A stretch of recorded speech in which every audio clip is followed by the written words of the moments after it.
ప్రేక్షకులకి ఆ లలితాంబిక అమ్మవారి యొక్క అనుగ్రహం పరిపూర్ణంగా కలగాలని మనస్ఫూర్తిగా కోరుకుంటూ మనం ఈరోజు చెప్పుకోబోయేటువంటి టాపిక్ సెప్టెంబర్ మాసంలో రాశి ఫలితాలు ఏ విధంగా ఉన్నాయి. ముఖ్యంగా లగ్నం నుంచి చూసుకోండి, చంద్రుడిని రాశి కంటే కూడా అది ఇంకా ఎక్కువగా పనిచేస్తూ ఉంటుంది. అయితే ఇక్కడ గ్రహస్థితి ఏ విధంగా ఉంది అని చెప్పి చూసుకున్నట్లయితే మేజర్ ప్లానెట్స్ అయినటువంటి శని కుంభంలో వక్రించున్నాడు, వృషభంలో గురువు, రాహు ఏమో మీనంలోని, కన్యలో కేతు ఉంటాడు. ఇవి మాత్రం ఎక్కడా కూడా మనకి అంత తొందరగా మారవు. మిగతా గ్రహాలు కనుక చూసుకున్నట్లయితే కుజుడు మిథున రాశిలోని, అదేవిధంగా చంద్రుడు కర్కాటకంలో ప్రారంభమై మరలా మిథునం వరకు తన యొక్క సంచారం జరుగుతుంది. అందులో చంద్రుడితో పాటు బుధుడు కూడా కర్కాటకంలో ఉన్నాడు. కాకపోతే బుధుడు 5వ తేదీకి సింహంలోకి మారి మరలా 23వ తేదీకి ఇందులోకి మారుతున్నాడు, కన్యారాశిలోకి మారుతున్నాడు. అదేవిధంగా సింహరాశిలో రవి, శుక్రుడు కన్యారాశిలో నీచబడి ఉన్నాడు. ఆయన దాదాపుగా 19వ తేదీ వరకు ఉంటాడు. మరియు అదేవిధంగా ఈ కన్యారాశిలో శుక్రుడు 19వ తేదీ వరకు నీచబడి ఉన్నటువంటి సమయంలో పర్టికులర్గా ఏంటంటే నీచ స్థానంలో ఉండేటువంటి రిజల్ట్స్ కూడా నేను మీకు ప్రత్యేకంగా చెప్తాను. అందరూ అంటే జాతచక్రం ఉన్న వాళ్ళు లేని వాళ్ళు కూడా ఏం పాటించాలనేటువంటిది. సో అందుకని మీరు వీడియో ఎండింగ్ వరకు చూడండి. వృశ్చిక లగ్నము, వృశ్చిక రాశి వారికి కన్నా చూసుకున్నట్లయితే రాస్యాధిపతి అష్టమంలో ఉన్నాడు. ప్రధానంగా ఇక్కడ ఈ రాస్యాధిపతి అష్టమంలో ఉన్నప్పుడు ఒకసారి చూడండి, అష్టమం అనేటువంటిది ఏంటంటే ఎక్కడికో వెళ్ళడం, ఏదో ప్రదేశానికి వెళ్ళడం, ఎక్కడికో మనిషి ఇంకో ప్రదేశానికి వెళ్ళడం, జీవిత భాగస్వామితో కూడా కొంత దూరంగా వెళ్ళడం, లేదా ఉద్యోగరీత్యా సింగిల్గానే వేరే ప్రదేశానికి వెళ్ళడం, లేక ఒకవేళ ఇక్కడ ఉన్నా కూడా వాళ్ళిద్దరి మధ్యని మాట్లాడుకోలేనంత సమయం క్రియేట్ అవ్వడం, ఇటువంటివన్నీ కూడా వృశ్చికం వారికి చూపిస్తుంది. కాకపోతే దశమంలో రవి ఉన్నందుకు మాత్రం ఉద్యోగం కోసం ప్రయత్నం చేసేటువంటి వారికి, అందులో ప్రధానంగా గవర్నమెంట్ సెక్టార్స్లో డిఫెన్స్, పోలీస్ డిపార్ట్మెంట్, ఏదైనా రక్షణ వ్యవస్థ, బికాజ్ ఆఫ్ ఈ కుజుడు 6వ అధిపతి అష్టమంలో ఉంటూ రవికి లాభంలో ఉన్నాడు.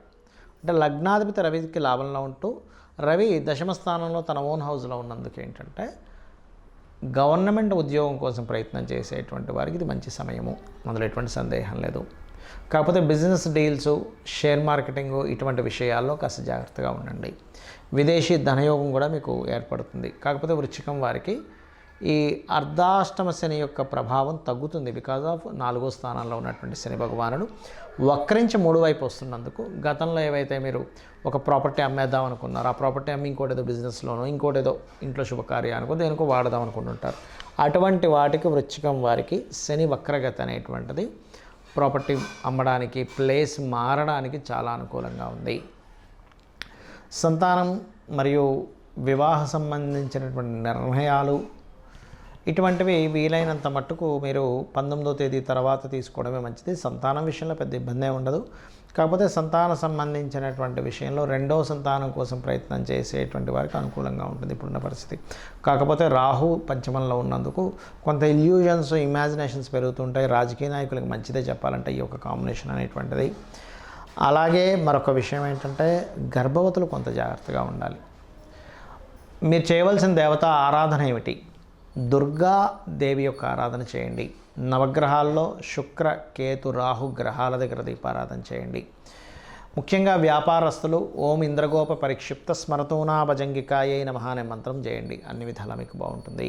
శుక్రుడు, కేతువు ఈ 2 గ్రహాలు కూడా మనకి ఈ 19వ తేదీ వరకు దాదాపుగా ఈ యొక్క కన్యారాశిలో నీచబడి ఉంటున్నందుకు ప్రపంచవ్యాప్తంగా కానీ దేశవ్యాప్తంగా కానీ జరిగేటువంటి పరిస్థితులు ఏమిటి అంటే, కొన్ని దేశాలకు సంబంధించినటువంటి విషయంలో మనం అంటే 1వ తేదీ ముందు నుంచి దాదాపుగా ఆగస్టు నుంచే స్టార్ట్ అవుతుంటుంది. ఆర్థిక మాన్యం, ఎందుకంటే శుక్రుడు నీచ స్థానంలోకి వెళ్తున్నాడు కాబట్టి ఆర్థికంగా కొంతవరకు డౌన్ఫాల్ అనుకోండి, ఆర్థికపరమైనటువంటి చిక్కుల్లో ఇరుక్కోవడం అనుకోండి, ఇటువంటివి జరుగుతాయి దేశపరంగా చూసుకుంటే. ఇది శుక్రుడు కేతువుతో కలిసి కన్యారాశిలో ఉన్నందుకు. మరి శుక్రుడు సహజంగానే అప్పుల స్థానంలో ఉంటున్నాడు వెళ్ళి. అందుకని ఏంటి, మొత్తము కూడా అందరూ కూడా ఎవరికైనా మనం అప్పు ఇచ్చే విషయాల్లో లేదా తీసుకునేటువంటి అంశాలలో కొంత జాగ్రత్త వహించండి. గుర్తుపెట్టుకోండి, స్త్రీలు ముఖ్యంగా బయటికి వెళ్ళేటప్పుడు మీరు గణపతిని తలుచుకోండి. ఒంటరిగా వెళ్ళవలసిన పరిస్థితులు కొన్ని వస్తుంటాయి. కొన్ని నిర్మానుష్యమైన ప్రదేశాల్లో తిరిగేటప్పుడు కానీ బికాజ్ ఆఫ్ శుక్రుడు అనేటువంటిది ఏదైతే ఉందో స్త్రీ కారక గ్రహంగా, స్త్రీలని సూచించేటువంటి గ్రహంగా చెప్తూ ఉంటారు. కాబట్టి ఈ యొక్క అంశాలు చాలా జాగ్రత్తగా పాటించండి. అంటే ఒంటరిగా పంపించకండి అంత, అంటే కొన్ని ప్రదేశాలకు ఒంటరిగా పంపిస్తే ప్రమాదము అని అనుకునేటువంటి విషయాల్లో చాలా కేర్గా ఉండాలి అన్ని రాసుల వారు కూడా. బికాజ్ ఆఫ్ యూనివర్సల్గా కొన్ని ఇవి పనిచేస్తూ ఉంటాయి, అదొకటి.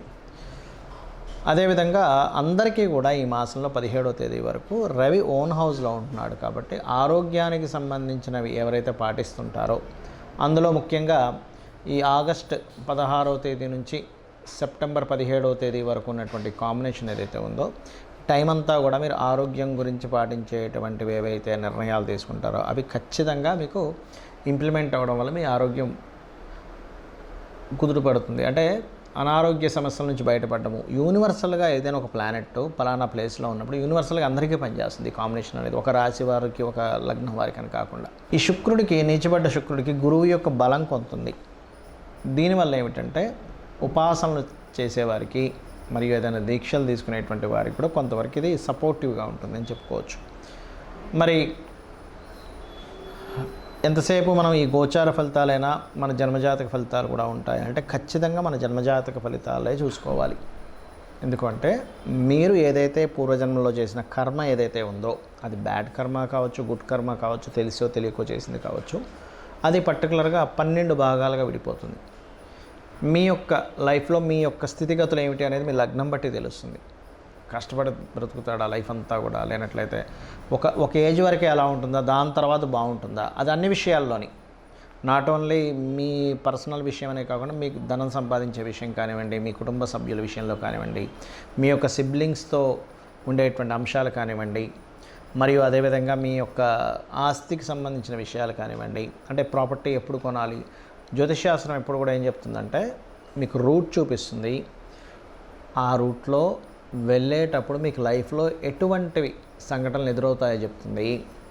ఆ సంఘటనల్ని ఏ రకంగా మీరు ఎదుర్కోవాలి, ఎటువంటి నిర్ణయాలు తీసుకోవాలి, ఎటువంటి నిర్ణయాలు తీసుకోకూడదని చెప్తుంది. అంటే ఏదో ఒక రూట్ చూపించడం కాకుండా ప్రతి అంశంలోని మీకు ఎక్కడ టర్నింగ్ వస్తుంది.